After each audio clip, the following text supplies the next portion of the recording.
vez espero que o café tenha sido bom e que estejam cheios de energia para a mesa que segue, porque está na ordem do dia. Vamos falar de descentralização de competências na saúde. E para moderar esta mesa, ninguém melhor do que uma pessoa há muitos anos ligada a esta área, Dulce Alzedas. Podem vê-la na...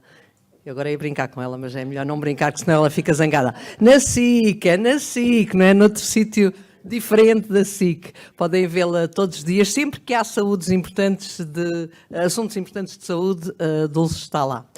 Bem-vinda, Dulce, e não vou dizer mais nada, que ela disse já chega, não quero que eu diga mais nada. Com a Dulce eu não vou apresentar, porque isso cabe à moderadora, mas vou chamá-los já para a mesa, o Dr. João Fortes, o Dr. Alexandre Tomás, o professor Alexandre Tomás e o professor Carlos Pinto de Sá. Uma salva de palmas para eles.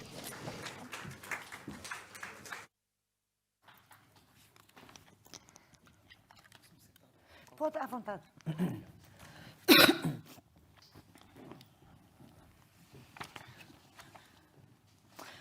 Olá, bom dia então a todos. Muito obrigada por este convite. Vai ser de certo para mim um prazer debater este tema com estes senhores, que é um tema de facto, como disse a Marina, que estava na ordem do dia. Elas, enfim, enumerou o nome deles. Eu vou dar-vos, provavelmente já os conhecem, mas eu vou dar-vos mais algumas indicações sobre quem são estas pessoas que estão aqui ao pé de mim e com as quais nós vamos debater no próxima hora a descentralização das competências na saúde. Ora bem, tenho exatamente aqui ao meu lado o Dr. João Fortes, Presidente da Câmara Municipal de Moura e Mourão e vogal do Conselho Diretivo da Associação Nacional de Municípios Portugueses. Depois tenho o Dr. Alexandre Tomás, Diretor Executivo do Agrupamento Centros de Saúde de Almeida Seixal e o Dr. Carlos Pinto Sá, Presidente da Câmara Municipal de Évora. São de facto estas as pessoas que estão mais perto dos cidadãos, são elas que vão ter que gerir novas competências relacionadas com as necessidades dos cidadãos, neste caso dos seus fregueses, mas temos também aqui os cuidados primários, os cuidados, enfim, o apoio às populações e a prestação de cuidados, e é exatamente por si que eu vou perguntar, esta descentralização vai-vos obrigar a uma nova negociação, neste caso concreto, com as autarquias? Pode. 8 minutos, doutor, senão... Bom dia a todos. Naturalmente que vai exigir um conjunto de responsabilidades acrescidas, mas gostaria de cumprimentar a Associação Portuguesa para o Desenvolvimento Hospitalar, na pessoa da professora Ana Escoval, que é um gosto sempre revê-la. Muito obrigado, porque sabe que é uma das minhas referências profissionais e, portanto, olha, num determinado momento as nossas vidas cruzámos e ficámos para a vida. Muito obrigado. Dulce Alzedas, um cumprimento também. Esteja à vontade para me sinalizar quando tiver que abreviar e também dizer que é um privilégio e penso que é uma responsabilidade também da Associação promovermos e permita-me, Dulce, a formação dos nossos jornalistas e é importante termos pessoas especializadas na área da saúde e obrigado também pelo trabalho que faz, aos colegas de painel, enfim, que já tivemos ali algumas ideias. Vamos lá agora às provocações positivas, ok?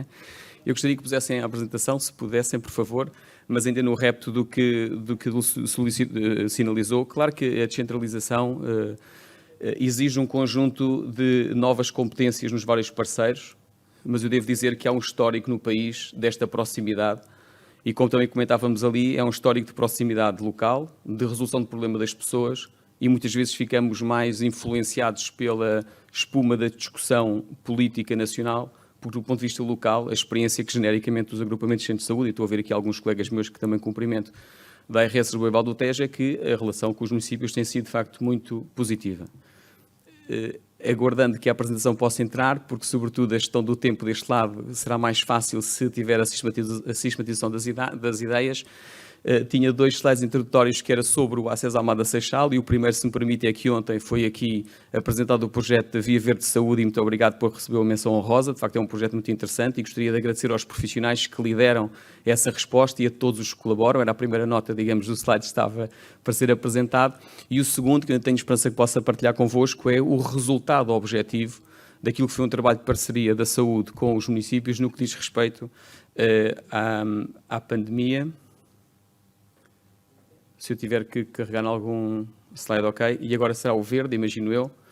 E como dizia, para a gestão do tempo, a minha mensagem final está ali à esquerda, que é a importância de nós virmos a constituir, a criar e a desenvolver equipas multissetoriais de intervenção comunitária. Portanto, se o meu tempo se esgotar, a mensagem principal é a criação deste tipo de equipas, vou tentar partilhar depois convosco. Aqui o projeto Via Verde, que ontem foi aqui apresentado e ganhou o prémio, a menção honrosa, muito obrigado. E esta é a evidência do resultado que já foi feito em parceria com os municípios. O ACES Almada Seixal tem, números redondos, 364 mil utentes inscritos, são mais do que os residentes, somos cerca de 845 profissionais e até setembro deste ano, portanto, antes de iniciar o contexto de vacinação sazonal, tínhamos feito mais de 750 mil inoculações. Para termos um número de grandeza, no ACES Almada Seixal, no contexto pré-pandemia, nós fazíamos cerca de 30 mil inoculações de gripe. Portanto, 750 mil. Os dados são uma série de novembro de 2020 a maio de 2022. O que temos aqui a ver são o número de novos casos de Covid. O que temos aqui nesta cor, neste tom mais amarelado, são os atendimentos nas áreas dedicadas aos doentes Covid, e há ali uma relação com algum tempo de delay. Aqui o que estamos a ver foi a mortalidade associada à Covid, e podemos ver... Tem apontador? O que podemos ver é que aqui em janeiro, fevereiro de 2021, houve um pico de novos casos e a mortalidade acompanhou, mas depois, em 2022, esse pico de novos casos não foi acompanhado pela mortalidade. E porquê? Óbvio, esta linha taxa de vacinação. Portanto, é a evidência nacional que nós conhecemos, mas estes são os resultados que aconteceram na Almada Seixal, e sobre a Almada Seixal é só esta intervenção. O que é que gostaria de partilhar convosco? Primeiro, que esta lógica que está a acontecer hoje no país, e eu disse há pouco que me parece ser um ponto sem retorno, é uma tendência de evolução. Isto corresponde também ao que está definido pelas Nações Unidas, os Objetivos de Desenvolvimento Sustentável, e tem, dos 17 objetivos definidos, o 17º são as parcerias, e que naturalmente teremos os vários parceiros, e o terceiro é o da saúde. Depois é dizer que o sistema de saúde tem evoluído, se quisermos fazer uma análise muito sucinta, com o próprio conceito de saúde. Enquanto saúde era dicotómico com doença, o sistema apostava na criação de hospitais. Quando o conceito de saúde é sobretudo o completo bem-estar, é sobretudo a promoção de saúde dos centros de saúde, e hoje, quando falamos de saúde como equilíbrio, nós estamos a pensar sobretudo em ações intersetoriais. E, portanto, é daqui que decorre também esta muito maior proximidade da saúde com os vários setores de atividade. Bem, também parece que chamamos nomes diferentes às pessoas. Quem vai ao hospital parece que é o doente, quem vai aos centros de saúde parece que é o utente, mas temos uma perspectiva mais de cidadão, de família, mas também temos intencionalidades diferentes, provavelmente sem querer segmentar, mas o hospital está muito mais centrado em diagnosticar, tratar, cuidar, os cuidados de saúde primários eventualmente promover e monitorizar, mas na saúde como equilíbrio e na perspectiva intersetorial, nós estamos tudo preocupados em capacitar e promover a autonomia das pessoas. Como estamos, 3 níveis de cuidados primários do hospital e cuidados continuados, a importância do atual contexto de cada vez melhor acesso, melhor qualidade, e eu diria diferentes formas de financiamento, mas não é hoje o tema da minha parte. Outra questão importante da nossa perspectiva é a demografia. Este é o trabalho que foi coordenado pelo professor Vilaverde Cabral em 2020, foi replicado em 2010. É o perfil dos utentes do sistema de saúde português, independentemente de ser público ou privado. Tem pequenas variações, mas reparem que, sobretudo mulheres, pessoas com mais de 50 anos e, enfim, com um perfil social económico com muito potencial de crescimento. É esta a população a quem nós nos dirigimos. Sabemos todos o aumento da esperança média de vida à nascença em Portugal, mas uma característica diferente de Portugal e a Europa é que nós temos muito mais pessoas com mais de 65 anos a viverem sozinhas. E os dados recentes do INE, cerca de 1 milhão de pessoas, e isto coloca uma pressão substantiva no funcionamento do sistema. Receitas e outros factos, naturalmente receitas crescentes. Nesta série de 2014 para 2021, o Orçamento do Estado, digamos, a receita do Orçamento do Serviço da Saúde foi crescente, naturalmente 94% da origem do Orçamento do Estado, mas também não somos indiferentes ao que está a acontecer na sociedade. Nós vimos aqui um pequeno flash, e não foi a Dulce que sugeriu, mas enfim, aqui uma coincidência feliz. Enfim, abril de 2015, saúde, setor privado em forte crescimento nos últimos 10 anos, mas público continua a dominar. 2015. 2022, aqui a única coincidência é o mês de abril, a hospitalização privada supera a atividade que tinha antes da pandemia. Portanto, há aqui também uma tendência de evolução no próprio sistema, que nós vamos conhecendo, e portanto a pressão não é só municípios, eu estou a dizer pressão positiva, é outros setores, setor social, o privado também no contexto da saúde. Bom, construção do futuro, e ficam aqui as propostas. Desafio 1, diria eu. Nós temos que nos aproximar, os vários parceiros, de conceitos, recursos e que prioridades. E reparem que os termos podem não ser exatamente estes, mas na saúde nós temos, do ponto de vista local, os planos locais de saúde. Há planos regionais e planos nacionais. Mas se olharmos genericamente para um município, deverá ter ou irá ter um plano municipal de saúde. Naturalmente podem ter outras designações. Mas se olharmos para a área da segurança social, tem também um plano de desenvolvimento social. Mas a população não é a mesma? O contexto não é o mesmo? Portanto, nós vamos ter que acertar conceitos, vamos ter que, sobretudo, identificar recursos e vamos ter que, sobretudo, também, permitam-me, estabelecer um conjunto de prioridades e prioridades que sejam comuns aos vários parceiros. Desafio 2. Parceiros, tempos e pessoas. Nos parceiros, eu diria o conhecer e confiar. Naturalmente que qualquer diretor executivo, qualquer presidente de uma ARS, qualquer presidente do município, se não conhecer o seu parceiro e se esse conhecimento não trouxer confiança nessa relação, vai ser mais difícil, independentemente do diploma legal que tivemos a abordar. Por outro lado, em relação aos tempos, ali a provocação, nomeações versus eleições, impacta também em tempos diferentes. E todos nós sabemos que a perspectiva da nomeação ou a perspectiva da eleição gera um conjunto de tempos e de medidas e de prioridades também diferentes. E nesta lógica de maior proximidade vamos ter que gerir estes tempos.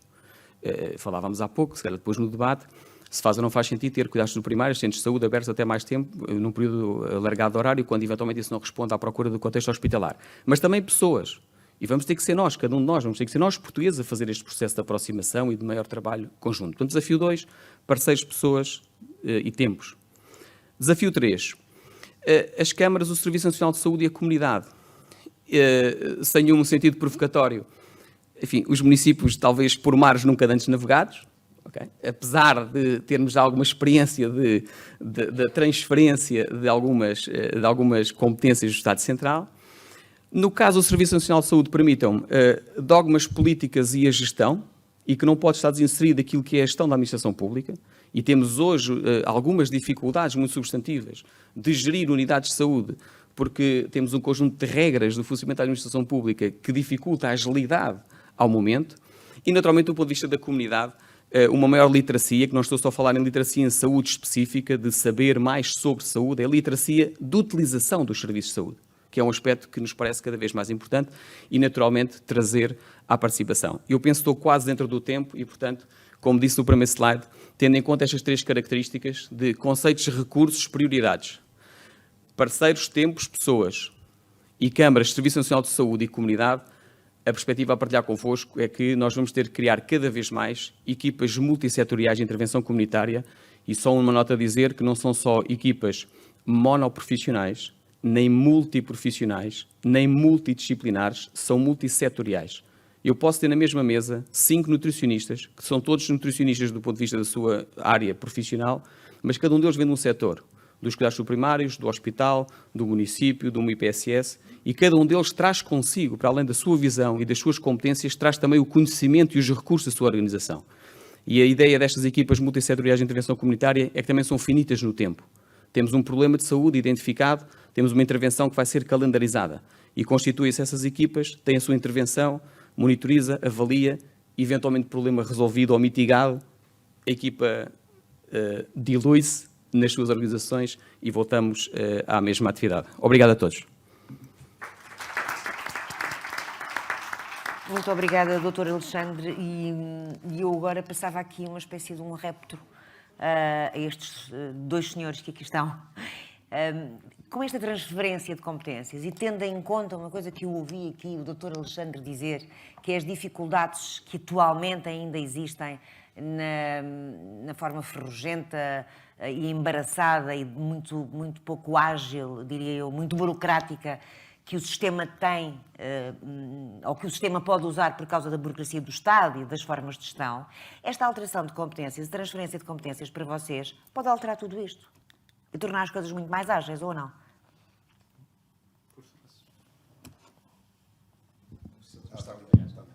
Ora, antes de mais, bom dia a todos.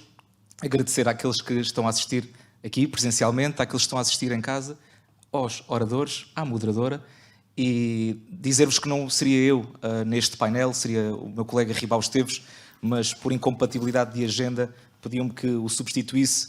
Sou o que estou há menos tempo em funções, estou no primeiro mandato, portanto, se cometer aqui algum disparate, que julgo que não, pela vivência que tenho tido na Associação Nacional de Municípios, está aqui o colega Pinto Sá, que me irá certamente corrigir, e não deixa de ser interessante porque vimos os dois, foi coincidência, vimos os dois do mesmo distrito, eu um dos concelhos mais pequenos do país, Mourão, o meu colega aqui do lado da capital do distrito, mas vivemos os dois no distrito de Évora, com as dificuldades a nível de saúde que nós bem reconhecemos. Tendo em conta a questão que me foi endereçada, eu queria apenas fazer aqui um preâmbulo. Eu assumi funções em 2021, ainda que fosse deputado municipal, portanto fui acompanhando à rama este assunto. Esta foi, por parte do governo, inclusive é do PSD, partido que eu represento, aquilo que se considerava a grande reforma do Estado. Aqui neste binómio talvez eu tenha uma perspectiva diferente do meu colega. Eu acredito que o princípio gerador da política de descentralização e, quiçá no futuro, de regionalização é, a meu ver, com os devidos recursos, positiva, porque nos vai garantir uma maior autonomização, mas isso, desde o início, que foi posto em causa pelo subfinanciamento crónico que era transferido para as câmaras, fazendo com que tivéssemos que assumir nós esse déficit. São câmaras, infelizmente, muito frágeis. Mas essa questão já está ultrapassada.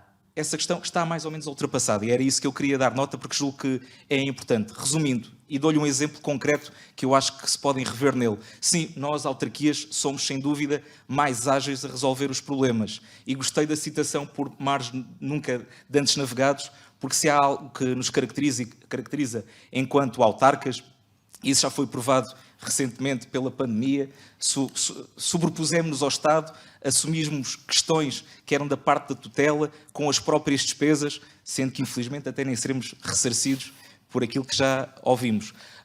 A questão é que sim, eu dou-vos um exemplo claro, no centro de saúde, ainda antes da descentralização, já era a Câmara Municipal que os assistentes operacionais ou a coordenadora iam bater para mudar uma lâmpada, para cortar a erva, para cortar a rama da árvore. Isto já acontecia. Porquê? Porque se sabia que se explotasse um processo interno dentro do organismo desconcentrado do Estado, nomeadamente a ARS, iria levar mais tempo para substituir uma lâmpada. Portanto, não está aqui em causa a capacidade dos autarcas assumirem estas competências.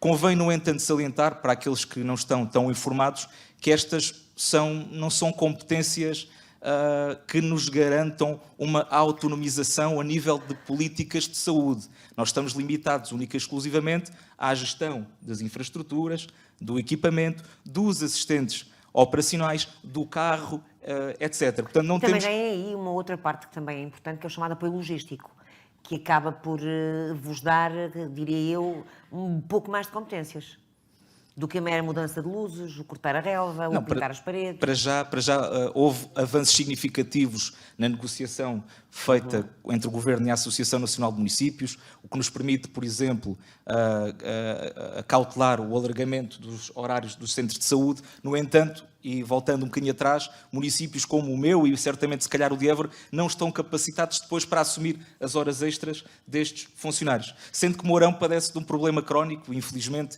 e ali ainda é mais sentido. Estamos na raia, estamos na fronteira, estamos junto à Espanha, não temos médico de família, temos apenas prestadores de serviço, apenas garantimos apoio à população 3 dias da semana, algumas horas, numa população extremamente envelhecida, com falta de literacia a este nível, como calculam, esta descentralização irá colocar mais pressão sobre o autarca, porque não é fácil desmistificar a ideia que com a descentralização as competências a nível do Serviço de Saúde continuam ainda a ser do Estado Central e vai passar para o autarca. E isso é importante referir. Só para terminar e passar aqui a palavra, e depois vamos acalentar o debate, dizer-vos que eu julgo que foi precipitado em 2018 e o Governo, a determinada altura, foi irredutível num avanço significativo a título das negociações. Nós tínhamos encargos que não, ou seja, o município iria assumir encargos que o Governo, por exemplo, não previa, como o seguro de saúde, como o seguro dos funcionários, como a medicina no trabalho, como o seguro dos carros.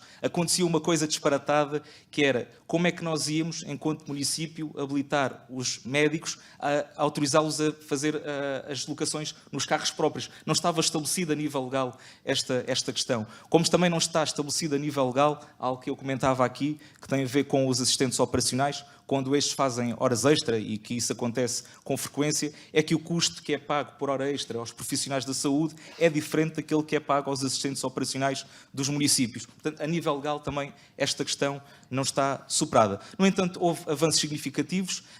Espero que não exista uma desresponsabilização do Estado Central, isso é muito importante. No meu caso particular, que aceitei o auto de transferência de competências em julho, posso dizer-vos que a coisa está a andar. Houve uma negociação dos valores das variáveis que influem na gestão do centro de saúde, nomeadamente dos arranjos exteriores, de eletricidade, da água, porque a primeira proposta que foi apresentada aos municípios vinha com indicadores de 2018. E foi também prometido aos municípios que, mediante as comissões de acompanhamento e as reuniões com as ARS e com a apresentação dos nossos relatórios financeiros, possamos depois fazer um ajuste dos valores derivado do Fundo de Descentralização que estará no Orçamento de Estado. Agora, ainda há muito por fazer, há muito por trabalhar. A minha experiência com a ARS regional, neste caso Alentejo, foi positiva. O mesmo não aconteceu com outros colegas. E isto também é uma nota digna... Deixa-me aproveitar essa sua dica e passar ali ao Presidente da Câmara de Évora. Ouviu agora aqui o seu colega autarca de Mourão falar nas relações com a ARS. Nós já sabemos, desde a semana passada, que de facto, tal como era já, enfim, esperado, as ARS tendem a desaparecer e as suas competências vão passar para a CCDR. Isso altera a vossa relação nesta passagem de competências também que vocês têm? Altera a vossa negociação ou não? Muito bom dia, antes de mais. Permita-me que saúde o convite que me foi feito pela Associação.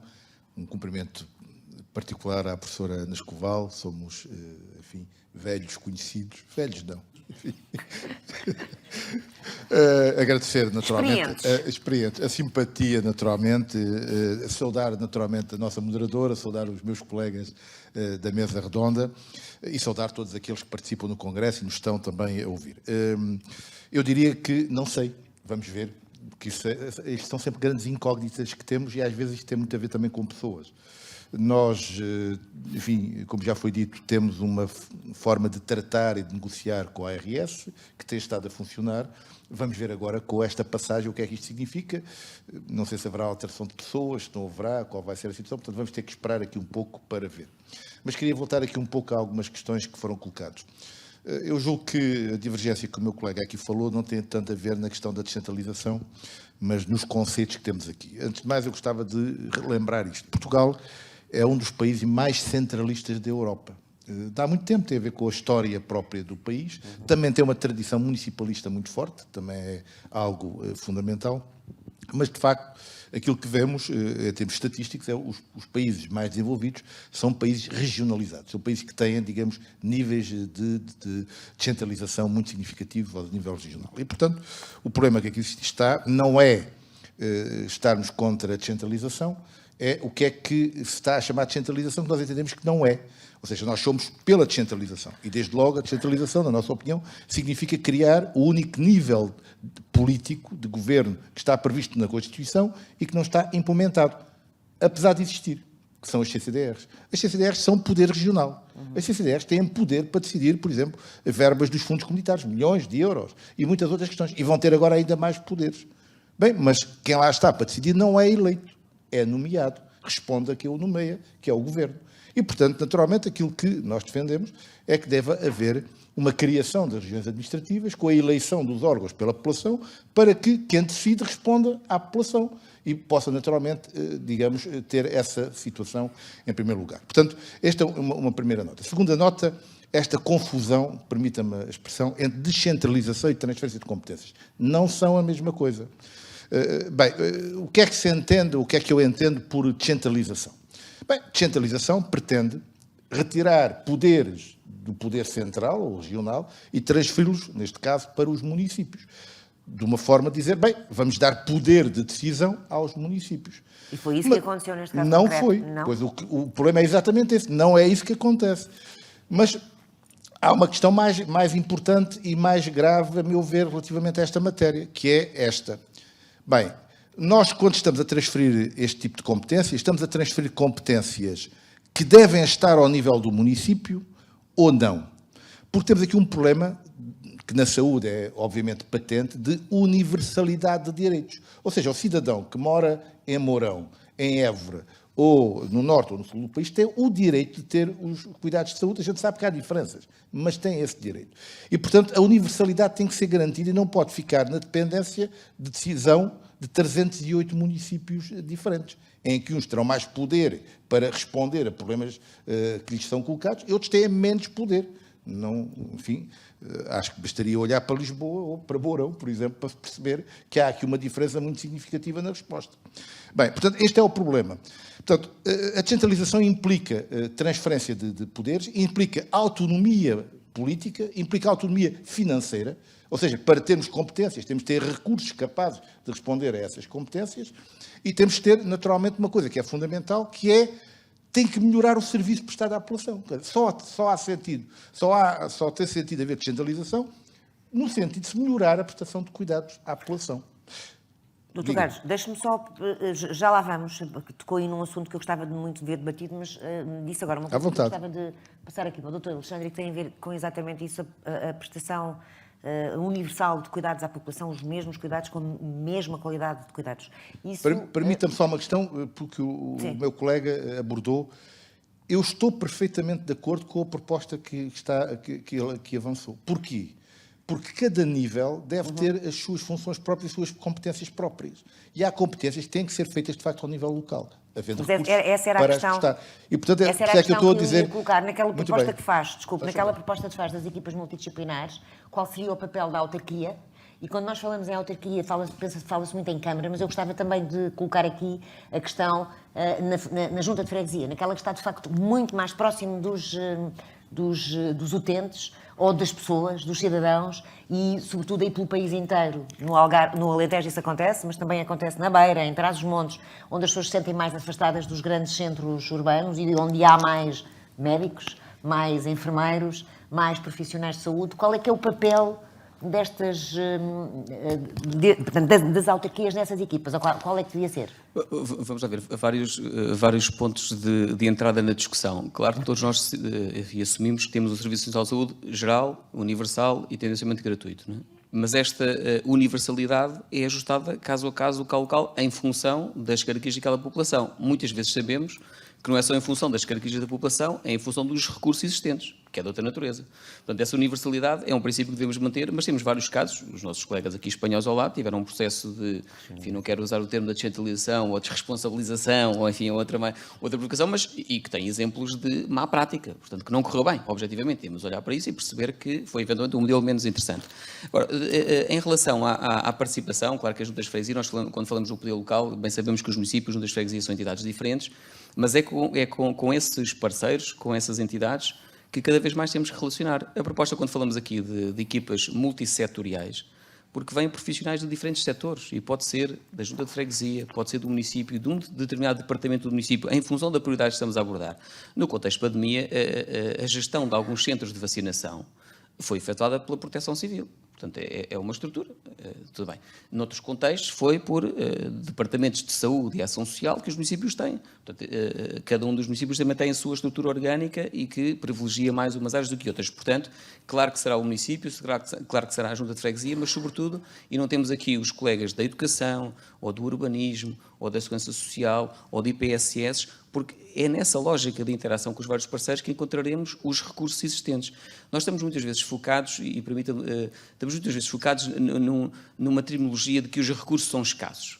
Esse é um princípio económico e de vida em sociedade. Os recursos, genericamente, em tese, são sempre escassos. E porquê é que são escassos? Porque as necessidades são crescentes. Mas um desafio que temos importante é identificar que recursos temos. E muitas vezes não sabemos quem é o nosso parceiro e não sabemos que recursos estão disponíveis. Portanto, esta existência de equipas multissetoriais permite também a identificação de um conjunto de recursos, identificados os recursos, potenciamos e podemos utilizar. Mas quando falamos na questão dos municípios, é pela temática que temos aqui, mas não excluímos outros parceiros que temos, e no contexto do Acesso à Almada Seixal temos procurado fazer esse trabalho. É também muito interessante quando os vários parceiros são chamados a participar na procura de soluções. Porque também de uma natureza é dizermos que aquilo não funciona, aqueles ali não funcionam, ok, então vamos lá todos trabalhar sobre o assunto. E aí corresponsabilizamos todas as entidades e os parceiros com diferentes níveis de intervenção, claro. Eu gostava de ouvir a opinião da Associação Nacional de Municípios, agora não é do Presidente da Câmara de Mourão, sobre enfim, estas equipas, isto que tivemos agora aqui a debater. Eu também concordo com aquilo que aqui foi apresentado e permita-me que ainda assim fuja à minha capa de Presidente de Câmara antes de tentar responder. Esta interlocução é fundamental e dou-vos o exemplo do município pequeno como o meu, e perdoem-me a repetição, em que, apesar de não haver esta resposta, por exemplo, a nível nutricional, nós decidimos avançar com prestações de serviço com equipas que o fazem. Como é um município em que, a nível económico, não há espaço para os privados colocarem as suas atividades, tivemos que fazer um ginásio municipal, tivemos que desenvolver a questão dos séniores ativos e, portanto, o município tem tido um papel muito importante na questão da promoção do bem-estar e da saúde. E julgo que outros seguirão o mesmo caminho. Claro que num município pequeno como este é notoriamente sentido no dia seguinte. Inclusive, dou-vos o exemplo também de, apesar de os cheques de dentista também serem atribuídos às crianças, o único prestador de serviços mais próximo é em Reguengos. E nós, para tentarmos sanar essa lacuna, fizemos um protocolo com uma clínica dentária local para que as crianças do primeiro ciclo possam ter acesso a rastreios, assumindo a autarquia também esse custo, sem haver qualquer tipo de ressarcimento por parte da administração central. E ainda outra nota, fruto desta interligação, que eu acho que é muito importante, apesar de ainda não estar, nós preparámos com a transferência de competências o organigrama da autarquia, foi alterado, confesso que ainda não reconverti funcionários internos para a assunção destas novas funções, porque isso também acarreta contratação de despesa e também perfis corretos, que no interior nem sempre é fácil de garantir. Mas outro exemplo, tendo em conta a fragilidade da prestação dos cuidados médicos, foi agora, no dia 6 de dezembro, iremos assinar um protocolo com a ARS, com o Sistema Nacional de Saúde, para a implementação no Alentejo, para já, Alentejo Central, é teste piloto, que são os balcões CNS.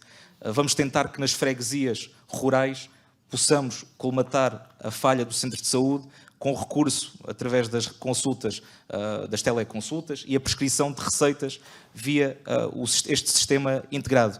É óbvio que nada disto substitui, per si, a prestação de cuidados médicos por uma pessoa. Nós sabemos que, se calhar, numa consulta, 70% da importância daquela consulta reside até no acompanhamento psicológico que o próprio médico de família fez e não na doença em si. Mas é difícil convencer médicos a vir para estes sítios do interior, ainda que municípios como o nosso potenciem isso, por exemplo, com a oferta de uma cama.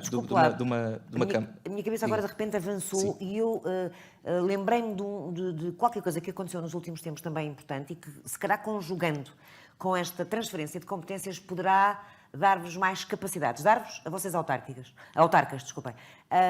Nós temos um Estatuto Nacional de Saúde que, por exemplo, dá autonomia aos ACES, aos hospitais, enfim. E quando falamos em autonomia, falamos na autonomia da contratação, falamos na alguma autonomia financeira, mas isto também vos pode ajudar, porque vocês podem negociar com os ACES, por exemplo, a contratação ou pedir mais profissionais de saúde, ou não? Isto é um caminho novo. Para qualquer um de nós é um caminho novo. Eu julgo que numa perspectiva de cooperação e dependendo dos interlocutores de cada região, eu acho que pode haver ganhos de causa. Acho que nunca houve, e falo por mim, recente no cargo, nunca houve propriamente um cuidado em ver esta, digamos, trilogia em que todos nós nos sentávamos à mesa a reunir, a ter as comissões de acompanhamento e a perceber o que é que está a correr bem, o que é que está a correr mal. Trabalhávamos de forma muito isolada. E isto vai criar uma pressão para que trabalhemos de forma articulada. E é certo que, apesar de eu ter assinado o auto de transferências em julho, como havia referido, tenho quase a certeza que daqui a um ano as minhas necessidades serão outras e a plataforma de negociações será crescente, como disse, e também é possível que haja uma maior dotação de recursos para fazer face à escassez de respostas que tenho. Em relação àquilo que me perguntou em primeiro lugar, a ANP não tem nesse patamar uma perspectiva direta, a perspectiva tem sido a de capacitar financeiramente. Mas recebe a perspectiva dos vossos associados, não é? Sim, recebemos, por exemplo, dou-lhe nota que, por exemplo, do diploma da educação, uma questão que foi levantada agora e que não estava contemplada é a transferência de um informático também para as autarquias, porque não temos capacidade de resposta para a resolução de pequenos problemas. Quem sabe se na saúde também não haverá avanços neste caso, ok? Portanto, para já é tudo quanto E qualquer tenho que dia responder. terão as competências também, ainda há bocado me dizia, a partir de janeiro, não é? As do apoio social, para o qual ainda não houve acordo, Sim. mas se calhar juntando, que seria provavelmente muito bom juntar esta transferência de competências em termos de apoio social, competências de saúde, também São mostrará mais apoios. indissociáveis, são indissociáveis. Esperemos, aliás, esta lógica anda de mão a mão e é isso que também torna isto tão interessante numa perspectiva. Agora estamos a falar aqui um bocadinho, eu sei, no imediatismo atual da nossa perspectiva enquanto gestores da coisa pública, mas há, como bem falou, também perspectiva de longo prazo do que é que isto irá trazer às populações e ao seu desenvolvimento sustentável enquanto comunidade. Dr. Carlos. Eu queria começar por dizer que esta questão da negociação depende, obviamente, dos recursos. Claro. Porque uma coisa é o ACES chegar à Câmara e dizer eu preciso de mais 5 assistentes operacionais. Ou o contrário. Ou a Câmara dizer assim ao ACES, olha, eu estava aqui a precisar, o que eu precisava mesmo é que aquele centro de saúde tivesse ali mais um médico ou mais um enfermeiro, que tenha ali uma salinha já pronta, uma sala, computador, tudo para ter mais um profissional de saúde. Só que o ACES não tem... E o ACES tem, ou vai passar a ter autonomia. Não tem essa autonomia, sobretudo não tem esses recursos. Mas e era esta questão que queria colocar bem. Há pouco foi colocada uma questão que me parece importante, que eu não queria tratar dessa forma, mas que, enfim, devo colocar, que é o problema do foco do cidadão relativamente a esta questão. E o foco vai-se deslocar. E vai-se deslocar para a autarquia local, porque é quem está mais próxima, e vai-se deslocar para as unidades de saúde que estão mais próximas. E esse é um problema, porque em muitos casos, apesar desse foco ficar sobre nós não temos os recursos, ou capacidade, ou autonomia para lhes dar resposta suficiente. E, portanto, esse é um dado que tem que ser trabalhado. Mas eu queria voltar aqui um pouco mais atrás, por causa daquelas equipas multidisciplinares. A experiência que tivemos no Alentejo Central, Distrito de Évora, durante a pandemia, foi exatamente que juntámos à Comissão Distrital de Proteção Civil todas as entidades que havia necessidade. A saúde, a área social, a proteção civil, enfim, um conjunto, as forças de segurança, o exército. E foi nesse âmbito que foram traçadas as orientações gerais e tomadas as decisões sobre os recursos que deveríamos dirigir. E, não havendo recursos, porque eles não vinham do Estado Central, fomos nós que tivemos que encontrar as soluções para responder. Esperávamos depois que fôssemos ressarcidos, de facto, e isso não vai, infelizmente, acontecer. O que significa que, em termos, ou pelo menos é o que se diz, já nos chegou essa informação, mas isto tem uma consequência, que é importante que os cidadãos percebam, é que foram desviados recursos de outras competências que o município tem para poder responder a esta questão. É a tal questão das prioridades. E, portanto, houve outras competências que foram penalizadas por essa situação e não houve respostas suficientes a esse nível. Portanto, eu julgo que é importante esta questão e, portanto, a questão destas equipas são fundamentais e integradas. Exatamente como o meu colega dizia, não podemos ter não é apenas a saúde, não é apenas o social, são equipas que têm que ser integradas. E esse é um dos problemas que Portugal tem tido, que é não ter a integração. As entidades têm muita dificuldade em falar umas com as outras e trabalhar uns com os outros e precisamos, de facto, ter equipas integradas que deem estas respostas. E as experiências que temos a este nível são experiências positivas. Para terminar, então, dizer que precisamos, e eu defendo esta ideia, nós precisamos de aplicar o chamado princípio da subsidiariedade, ou seja, em que cada competências ficam ao nível onde são mais eficazes, nível nacional, nível regional, nível local. Tem que haver uma articulação entre estes níveis e tem que haver os recursos, ou pelo menos tem que se definir os recursos. Porque podem-me dizer, por exemplo, na educação, dizem-me, em cada escola não posso ultrapassar os assistentes operacionais. Eu sei isso, sei que faltam assistentes operacionais, sei que têm problemas gravíssimos os assistentes operacionais. Bem, na saúde tem que ter essa informação. Porque, por exemplo, em Évora, o ACES, quando nos disseram que nos iam transferir assistentes operacionais, disseram-nos 5 assistentes operacionais foram contratados ao abrigo da legislação Covid. E, portanto, daqui a 2 meses, 3 meses, desaparecem. E o ACES disse-me, não, eu sei esses 5 assistentes operacionais, fecha a porta. E, portanto, tem que haver aqui soluções para este tipo de questões. Finalmente, teve sido feito um caminho positivo na negociação entre a Associação Nacional de Municípios e o Governo relativamente a esta matéria. Estamos ainda longe de ter a situação ótima e eu acho que o princípio aqui tem que ser, como já foi dito, irmos adequando à medida das necessidades, mas sempre tendo em conta que esta adequação pode poder significar que há competências que se mantêm ou que são alteradas, porque, obviamente, isto é fundamental.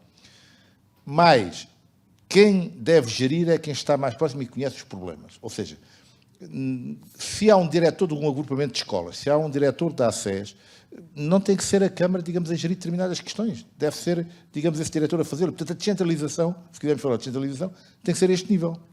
O diretor tem que ter os meios para poder fazer o contrato do toner da impressora, da compra da impressora, disto tudo. Não pode, obviamente, telefonar para a Câmara ou não sei para onde, dizer, olha, desculpe lá, mas agora veja lá se me arranjam um toner, e depois abrimos um processo de contratação pública que demora não sei quantos meses para, digamos... Mas, doutor, eu sou muito chato e muito insistente. Força. E eu ainda ontem, até para preparar este debate, estive a ler o decreto-lei da Direção Executiva e está lá escrito, preto no branco, os ACES, os agrupamentos de centros de saúde, passam a ter autonomia para propor contratação, seja lá o que isto quer dizer, não é? E para compra de bens e serviços. Ou seja, vocês podem dizer aqui aos ACES, podem ou não, isto é a questão que eu coloco, e provavelmente é a questão que hoje em dia nós mais queremos saber, é que poder é que vocês vão ter nesta descentralização e na prestação dos cuidados que são dados às populações.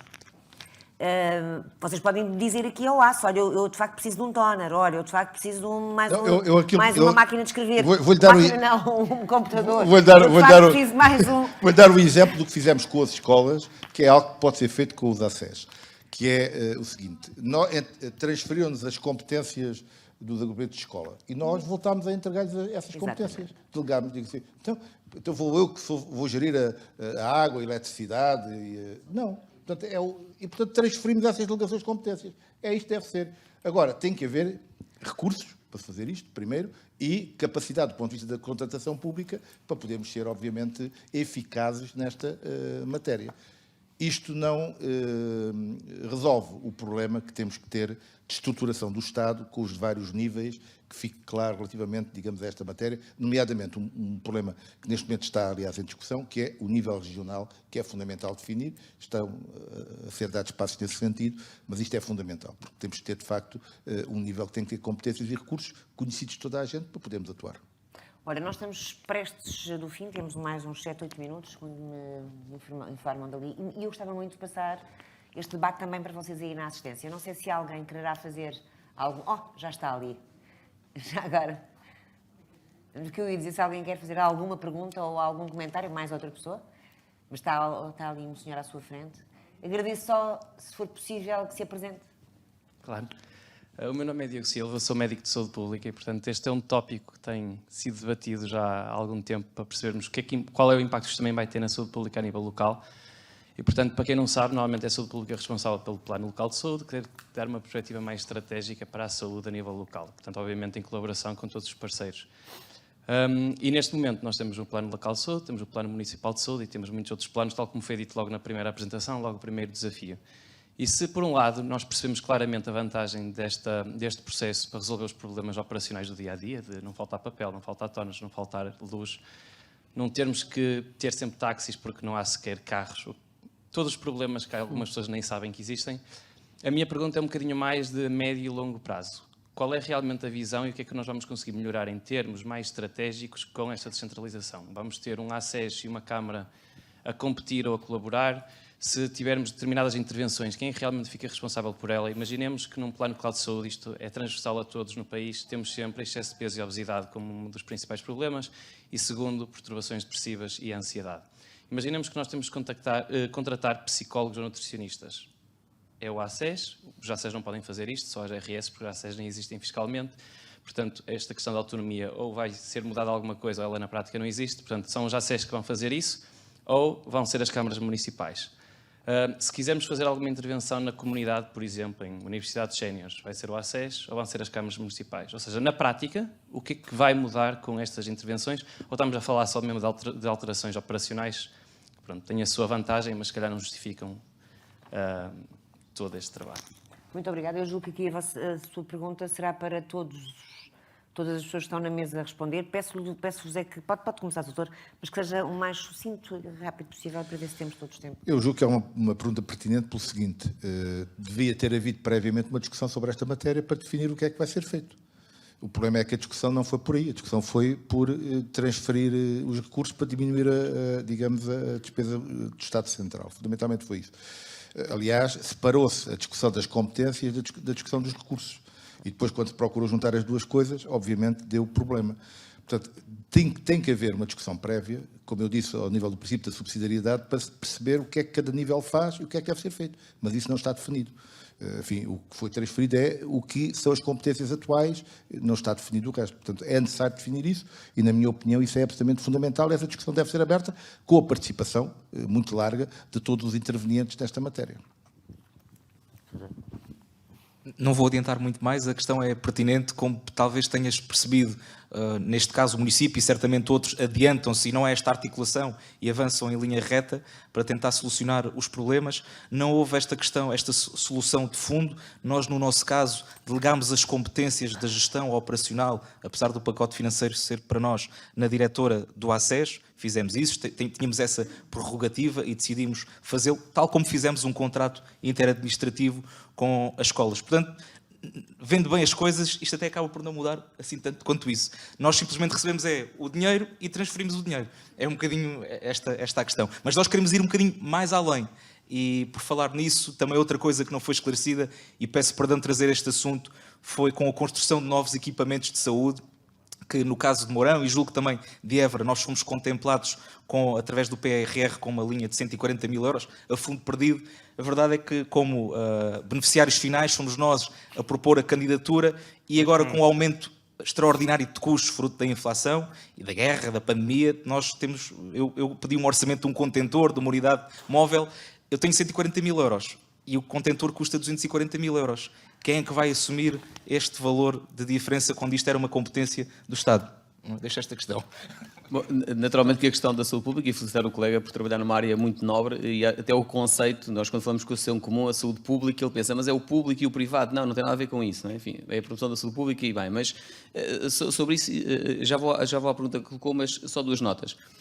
Nós lemos o diploma, mas não está escrito em lado nenhum que os ACES vão ter autonomia administrativa ou financeira, até porque chamam os ACES de institutos públicos especiais, que é um enquadramento jurídico que não existe, portanto falta escrever sobre isso, dizer o que é isto um instituto público especial. Portanto, mas se ele for um instituto público, eu não posso contratar ninguém, ponto, nem abrir um concurso, portanto isso é claro. Bem, em relação, portanto, a contratação de profissionais de saúde fica potencialmente limitada, ou, sim, mas propor já posso propor hoje. Tendo vaga no mapa pessoal, eu posso propor. E ela aceita ou não? Mas essa discussão, em torno da questão que o colega colocou da saúde pública, é que internamente da saúde também não sei se fizemos essa discussão. Por exemplo, faz sentido que a unidade de saúde pública esteja no ACES? Faz sentido que a unidade de saúde pública, ou existe o departamento de saúde pública nas ARS e existe uma unidade de saúde pública por cada ACES? Mas porquê que há uma unidade de saúde pública no ACES Almada Seixal e só há uma unidade de saúde pública Cascais? É por ACES ou é por território? É por município? Qual é a métrica? Portanto, essa é uma questão que eventualmente nós não fizemos internamente. Mas outra discussão que eu penso que ainda não fizemos, e eu digo ainda não fizemos, espero que possamos fazer, é como é que nos organizamos internamente. Na ARS Lisboa e Val do Tejo, mantêm-se os 15 ACs existentes? Ou alguns vão se separar? Ou alguns se vão fundir? Essa discussão não foi feita. E, portanto, isto naturalmente para os autarcas pode ter algumas implicações. Imagino que o Almada Seixal se separa e passa a ser um ACES Almada e um ACES Seixal. Pronto, isto para o autarca será importante saber se isto acontece ou não. Mas imagine-se que, em vez de ter esta solução, passa a haver um ACES Príncipe. Estou ali para o Dr. Miguel Lemos, estás a ver o desafio, Miguel, não é? Portanto, imagine que é o ACES Príncipe de Setúbal, que junta 3 ACES e passa a haver um. Portanto, nós estamos também a assistir à necessidade, como assistimos à necessidade, quando foram extintas as sub-regiões, a necessidade era de descentralizar a decisão e o poder de decisão. Mas isso, meritíssimos, acho que não aconteceu. Estou a olhar aqui para o júri, desculpem a expressão que eu digo a respeito, e que conhecem muito mais a história do SNS do que eu, isso não aconteceu. As sub-regiões extinguiram-se e não houve uma descentralização, houve uma concentração. Então, e agora se as ARS ficam nas CCDRs, o que é que vai acontecer? Vai haver de facto uma descentralização ou vai haver uma concentração de poderes? A história diz-nos que tende a ser concentrada. Concentração. Não é? Pode, mas tem que ser mesmo muito rápido. É só dizer isto, exatamente, e termino desta maneira. É que a minha perspectiva é esta, é que o que está a acontecer não é um processo de concentração. Ou seja, o que estamos a descentralizar são questões, enfim, menores, digamos assim. Mas é um processo que está a acontecer um pouco Aquelas todo lado. chatas. Tem a ver com, ou seja, na área da autarquia estamos a falar deste processo de transferência de competências. Mas realmente, onde passa o dinheiro, onde está o dinheiro, está a ser centralizado. As redes de águas, as redes de saneamentos, os lixos, milhões e milhões esses estão a ser centralizados. Portanto, nós temos que olhar este processo deste ponto de vista, porque, de facto, há transferência de competências em áreas que são menores e por isso é que, repito, devia haver uma discussão muito alargada sobre esta matéria para se definir, se é que se tem esse interesse, o que é que cada nível deve fazer como e o que é, de facto, a descentralização. Obrigado. Professora Ana Escoval, a última pergunta.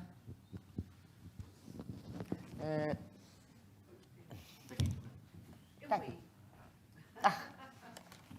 A outra louça.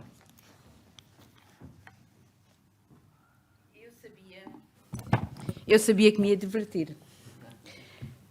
Não sabia que me divertia tanto, mas enfim. Este é um assunto extremamente importante e exigente.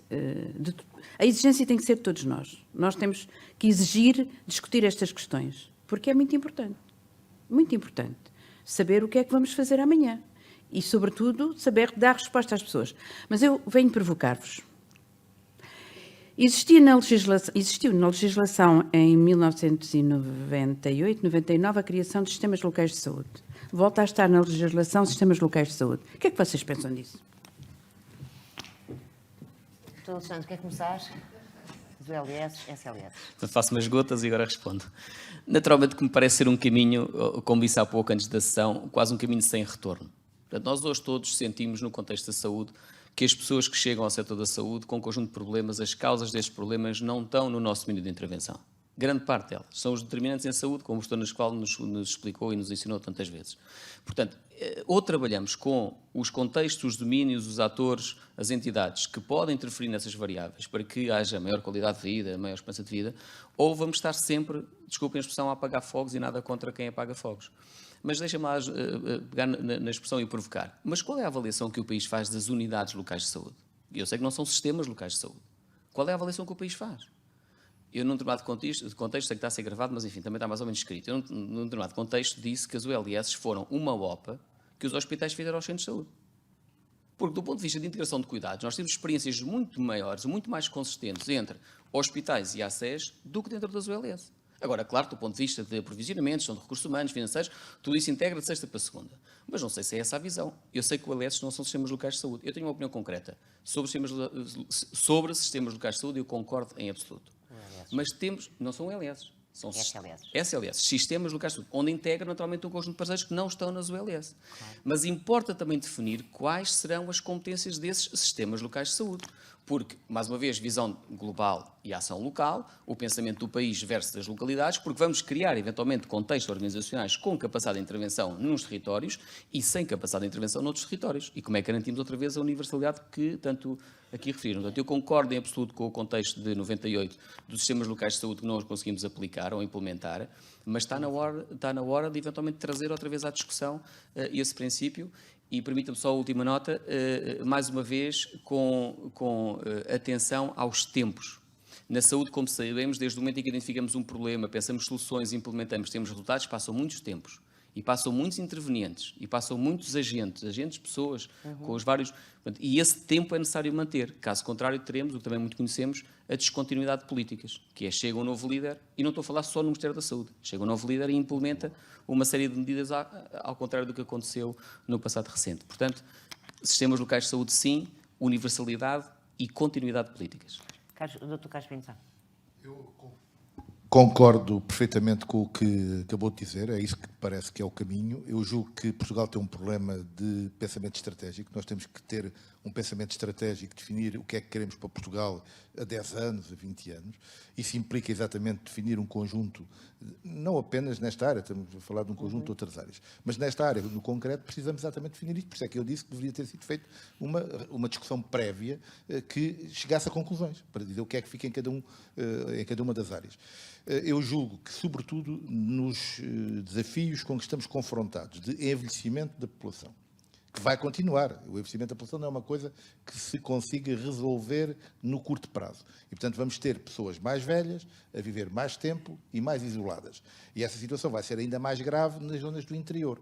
E, portanto, precisamos dar respostas a isso. Ora, isso não se dá resposta apenas na área social, na área da saúde, dá-se exatamente com respostas integradas que precisam dar, olhar o todo, o contexto em que isso está a ser tratado. E, portanto, eu julgo que é por aí que devemos ir, mais uma vez, não dizendo que são os municípios que têm que tratar de tudo, porque não temos meios para tratar de tudo, nem sequer capacidade para o fazer, tem que ser com os vários níveis articulados a dar uma resposta.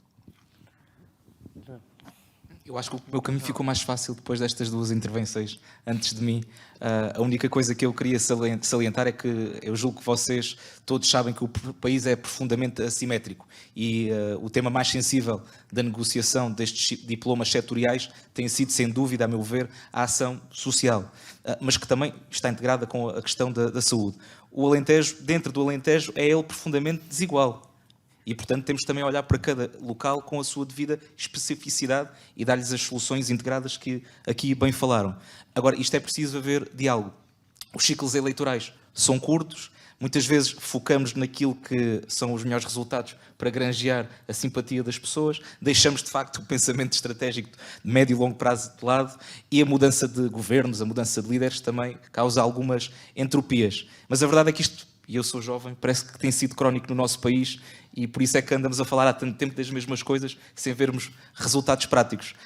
Agora, da parte dos municípios, julgo que estamos cá para colaborar, para dar o melhor, mas também precisamos de um impulso e de saber que por trás de nós estão os recursos necessários para darmos a melhor vida à nossa população. Ok, então estamos terminados. Infelizmente, eu gostaria aqui mais um bocadinho a discutir convosco. Muito obrigado aos três, obrigado à PDH. Obrigada também à professora Ana Escoval por me ter convidado e obrigada por terem estado presentes.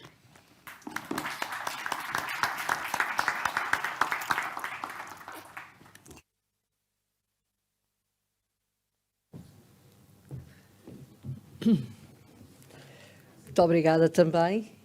Podem sair. Obrigada, à vontade, tranquilos. Muitos parabéns pela mesa. E dava pano para mangas, sim, não terminava já. E vamos passar agora a um momento alto do 9º Congresso da APDH. Trata-se da sessão solene de abertura e para isso eu chamo para o palco o Presidente da Direção da Associação Portuguesa para o Desenvolvimento Hospitalar, Professor Carlos Pereira Alves, para quem eu peço uma salva de palmas.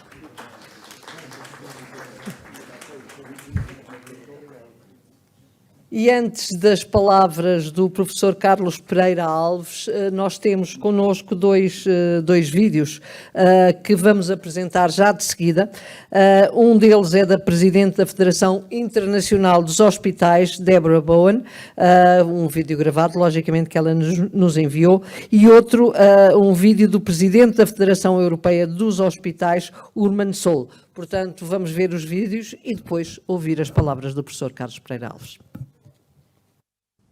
Dear Professor Carlos Pereira Alves, President of the Portuguese Association for Hospital Development, dear ADPH members and dear colleagues joining us, both in person and virtually, it is my pleasure to represent the International Hospital Federation at this vital event, one that unites healthcare leaders and innovators across Portugal and around the world in our shared mission of providing equitable and affordable care to our communities. The events of the past year demand we proactively address the fragility and future of our world. Your continued dedication to providing the highest quality of care during difficult times, particularly the global pandemic, has helped you succeed. But the far-reaching effects of COVID-19 on all sectors have yet to be realized.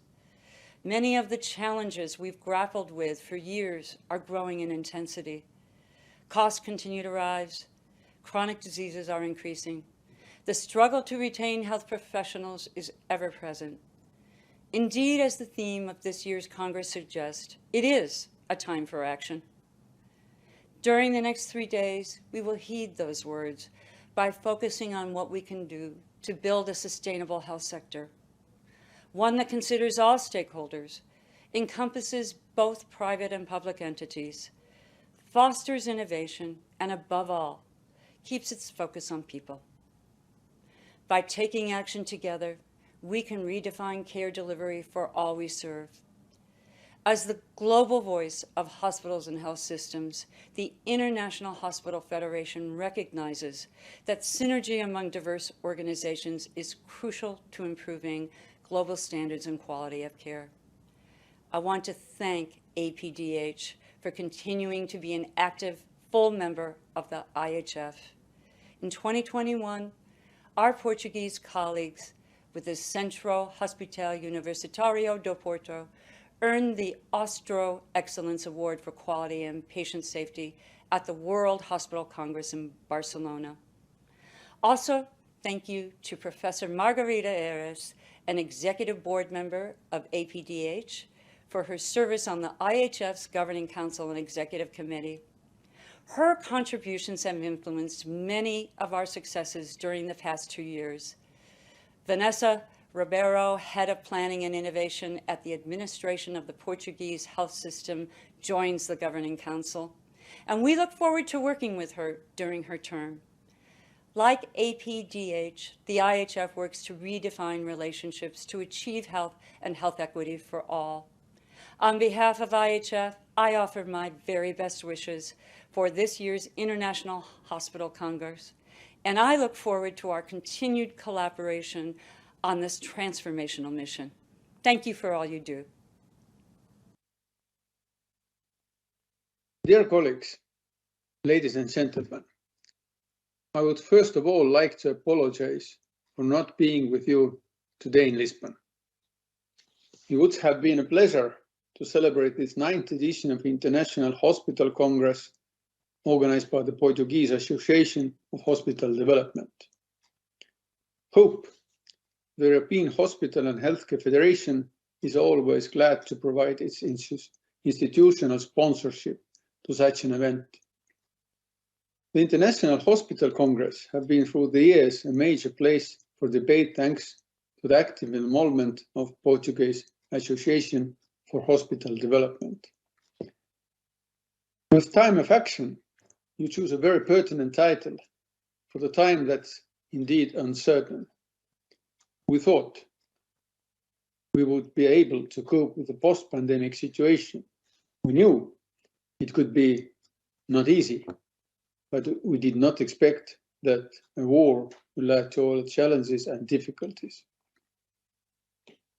We are all facing a demand of care that's naturally increasing with aging and with expansion of chronic diseases. While on the supply side, the increasing lack of human resources and the increasing costs are putting healthcare systems in big strains. There are numerous examples in European countries. The need to rethink the way health systems are financed and organized is then non-specific for Portugal. The 6 major guiding dimensions of your Congress are all of relevance to HOPE activities. Preventive and mental care are dimensions that we have developed in the recent years together with the necessity to integrate public health and care, both social and health. Indeed, with the increase of chronic diseases and multiple mobilities, several of our members are active in putting population health at the core of their health systems. Investing in health with financing, innovation, and technology, together with artificial intelligence and data at the service of health, are topics in which HOPE is involved through EU research projects. Pre-sample on the subject of COPD, Horsemattai on various subjects including robotics, tender on Alzheimer and Parkinson, to name a few. And finally, the major topic of how to retain health professionals in the national health systems is a question we have had on our agenda for decades already, as well as recruitment and migrations. I'm confident that the experts and professionals together will provide excellent food for thoughts for all those topics. And to conclude, thanks again the Portuguese Association for Hospital Development for stimulating the debate on such a major issue at such a difficult time. Dear colleagues, I wish you a productive and successful Congress.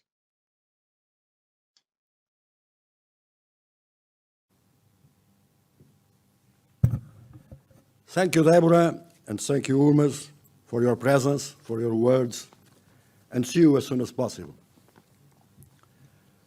Muito bem. Iniciamos este 9º Congresso Internacional. Começo por apresentar os cumprimentos ao Vítor Herdeiro e, através dele, ao Ministério da Saúde, que, por razões óbvias e compreensíveis, está em discussão o orçamento para a aprovação final amanhã, não pode estar presente.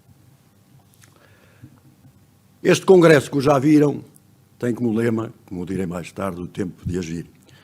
Efetivamente, todo o mundo é feito de mudanças.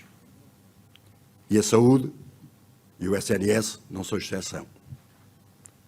Como diz a canção, mudam-se os tempos, e eu diria, tem que se mudar as respostas. E, de facto, só sobrevive quem se adapta. Já vem do tempo do Darwin. E temos de nos adaptar às mudanças, e as mudanças têm sido muitas. Desde logo, a procura de cuidados médicos aumentou. Hoje as pessoas vão muito mais ao médico do que iam há anos atrás. As expectativas do cidadão são altas. Eu, como médico, tenho a percepção, por vezes, que o cidadão está convencido que, se fosse atendido, se tivesse acesso aos cuidados quando necessita deles, em tempo e com a qualidade disponível, que ninguém morria. Os mais otimistas, super otimistas, dirão, aí está a eternidade. Os otimistas, mas menos, dirão como eu, se um dia vier a morrer, o que é altamente improvável. E, portanto, também temos que responder a essas expectativas e, por vezes, chamá-los um bocadinho à realidade. Houve avanços no conhecimento.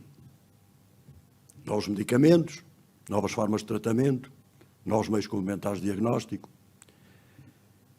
E tudo isso é bom e trouxe uma consequência que é muito citada, e já foi citada aqui, alterações demográficas. É evidente, estamos a viver mais tempo, há uma longevidade, nem sempre com qualidade, que é um aspecto a que temos de estar atentos. E isso também trouxe com ele um aumento de doenças crónicas e, sobretudo, as doenças crónicas no tempo a terem que ser seguidas e acompanhadas. A medicina digital é hoje front page, incontornável. Ela, de facto, trouxe-nos e vai trazer-nos e continuar a trazer, nas várias aplicações, grandes vantagens. Desde logo, facilitou extraordinariamente a marcação de consultas, de meios complementares de diagnóstico, permite telemonitorizações de parâmetros e de doenças, permite cada vez mais uma hospitalização domiciliária, permite integração de cuidados nos hospitais com os centros de saúde, com os cuidados continuados, com as farmácias, permite fazer scores que são simultaneamente para nós médicos preditivos e dá alerta, e alguns deles utilizando a inteligência artificial, como se tem visto em vários exemplos. Tudo isto também tem uma consequência, aumento de custos. Todos nós sabemos, uma das vezes, numas reuniões, alguém ficava surpreendido, um ministro francês que tinha sucedido ao anterior, que os custos da saúde tinham aumentado quando ele tomou posse, sucedendo ao seu colega anterior, que lhe disse, mas meu caro, os custos com a saúde vão aumentar todos os anos. Todos os anos vai custar mais dinheiro a saúde. Isto, entendendo, e é evidente, com recursos que serão sempre, como já foi dito aqui, recursos financeiros limitados. O que levanta problemas de escolhas e de prioridades, como também já vimos aqui. E pôs na ordem do dia uma coisa que hoje também é front page, que é o valor em saúde, ou value-based healthcare, que tem como objetivo uma coisa que todos nós aceitamos. De facto, é mais o essencial é que nós estejamos a financiar ganhos em saúde, num sentido essencialmente até mais coletivo, em vez de estarmos a financiar apenas a realização de atos, por vezes até poderão ser realizados sem haver grande necessidade. E com o objetivo, efetivamente, de ter os melhores resultados e a melhor aplicação. Aí também vem sempre à memória dizer, de fundo, qual é o nosso objetivo quando falamos em saúde, nos seus vários aspectos, de saúde propriamente dita, doença, de aspectos sociais, é aquilo que o Bertrand Russell chamou a conquista da felicidade. E eu, quando analisamos estes valores em saúde, venho sempre a esta pergunta que se me tem posto. E a felicidade será mensurável? Não é fácil. Todas estas alterações tecnológicas e digitais vieram também pôr tónica num outro aspecto, em que temos que estar atentos a não sobrevalorizar os dados e menosprezar os afetos. António Damasio, que todos vocês conhecem, disse: é impensável compreender o ser humano sem prestar atenção aos afetos. E devemos ter isto sempre presente.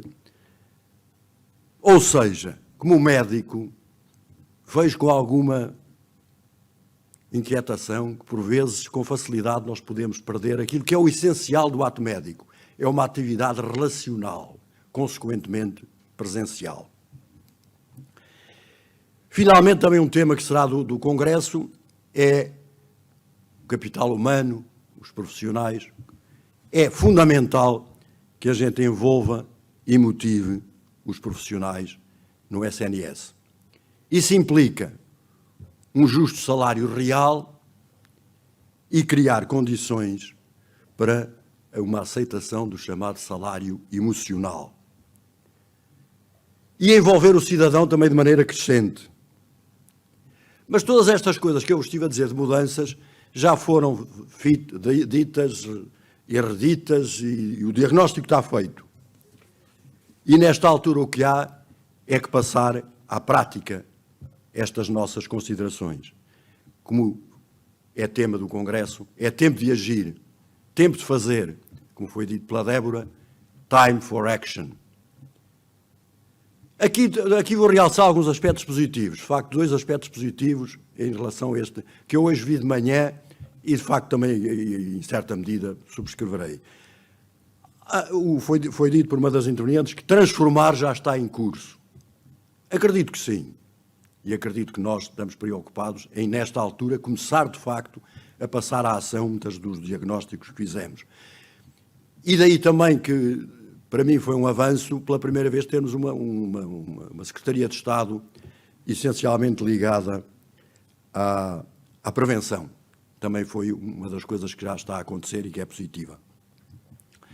Mas, no fundo, e é esse o objetivo fundamental deste nosso Congresso, e é esse um dos objetivos fundamentais da APDH, da Associação Portuguesa de Alimento Hospitalar, é discutirmos estes assuntos todos.